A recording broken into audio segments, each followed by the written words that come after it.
हेमंत सोरेन और कल्पना सोरेन दोनों मिलकर धूम मचा रहे हैं विधानसभा चुनाव में और तिलमिलाए फिर रहे हैं झामुमो के विरोधी दल।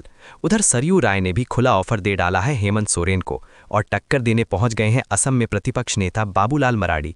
लेकिन होगा क्या? झामुमो जिस तरह जोर असम चुनाव में झामुमो की सक्रियता, जनसभाओं में जनसैलाब अब राजनीतिक गलियारों में हलचल पैदा करने लगा है। झारखंड मुक्ति मोर्चा के दो दमदार खिलाड़ी एक साथ मैदान में उतर चुके हैं। एक तरफ मुख्यमंत्री हेमंत सोरेन विधानसभा चुनाव में आदिवासी हितों की बात कर रहे हैं, उनके हक और न्याय की थी। वहीं कल्पना सोरेन भी लगातार आदिवासियों के वेतन को लेकर आवाज उठाती नजर आ रही हैं।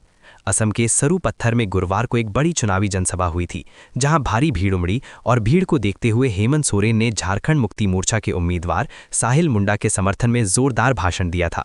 उन्होंने अपने समर्थन में साहिल मुंडा को उतारा। साहिल मुंडा, जो पहले ही वहां के बीच आदिवासियों पर अपनी छाप छोड़ चुके हैं, उन्होंने कहा कि साहिल मुंडा सिर्फ चुनाव लड़ने नहीं आए, बल्कि समाज की नई उम्मीद के रूप में आपके सामने हैं। उनका मकसद सिर्फ कुर्सी पाना नहीं, बल्कि हर आखिरी व्यक्ति तक विकास और न्याय पहुंचाना है। मुख्यमंत्री ने असम के इस क्षेत्र में झारखंडी अस्मिता और स्थानीय अधिकारों के लिए इससे बेहतर विकल्प नहीं बताया। उन्होंने लोगों से अपील की कि उन्हें जिताकर सदन में भेजें, ताकि उनकी आवाज़ और मजबूत हो सके। साथ ही युवाओं को लेकर उन्होंने खास बात कही कि साहिल मुंडा युवाओं को सिर्फ वोटर नहीं, बल्कि भविष्य का नेता बता रहे हैं। जनता की भीड़ और तालियों की गड़गड़ाहट ने कहानी को पहले ही समझा दिया। वहीं दूसरी तरफ गोसाईगांव विधानसभा क्षेत्र में चुनावी जनसभा को संबोधित करते हुए गांड विधायक कल्पना सोरेन ने कहा कि असम के आदिवासियों के हितों की रक्षा अब उनकी पार्टी करेगी। असम की चाय दुनिया में खुशबू फैलाती है, लेकिन उन हाथों का क्या जो मात्र 50 रुपए में दिन रात खट रहे हैं। कल्पना सोरेन ने असम के चाय बागान मजदूरों के दर्द को अपनी आवाज़ दी। जहां टी ट्राइब्स की मेहनत से अर्थव्यवस्था चलती है, वहां महिलाओं का ऐसा अपमान क्यों?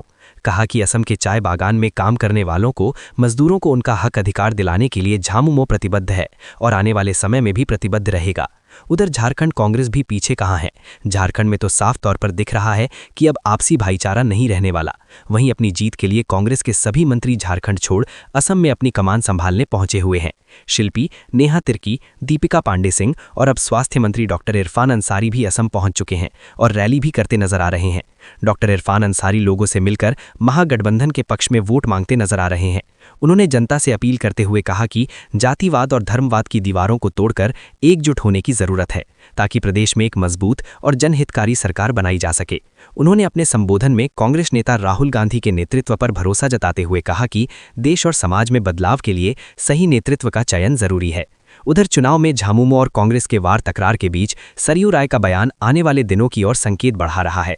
जमशेदपुर पश्चिम के विधायक सरयू राय ने जो प्रस्ताव सामने रखा, झामुमो के मुखिया के लिए सत्ता समीकरण को लेकर नई बहस छोड़ दी है।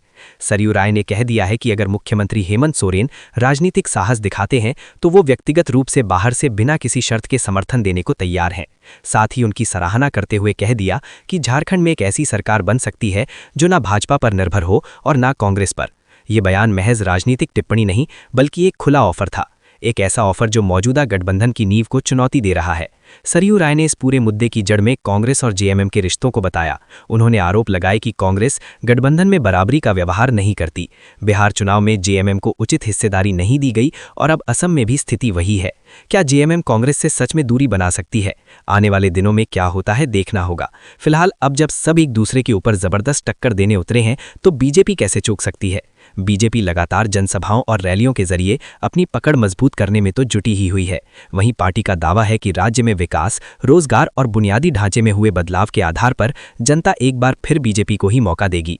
बाबूलाल मरांडी वहां संकट टी स्टेट के पूजा फील्ड में आयोजित एक विशाल जनसभा में बीजेपी के समर्थन में जैन सैलाब के बीच सभा को संबोधित करते हुए नजर आए, जहां असम की जनता से अपील की और उन्हें भारी मतों से विजय बनाने का आह्वान भी दे दिया। कुल मिलाकर टक्कर तो जबरदस्त चल रही है। सभी पक्षों ने अपने अपने दमदार उम्मीदवारों को मैदान में उतार दिया है। अब देखना होगा कौन किस पर भारी पड़ता है।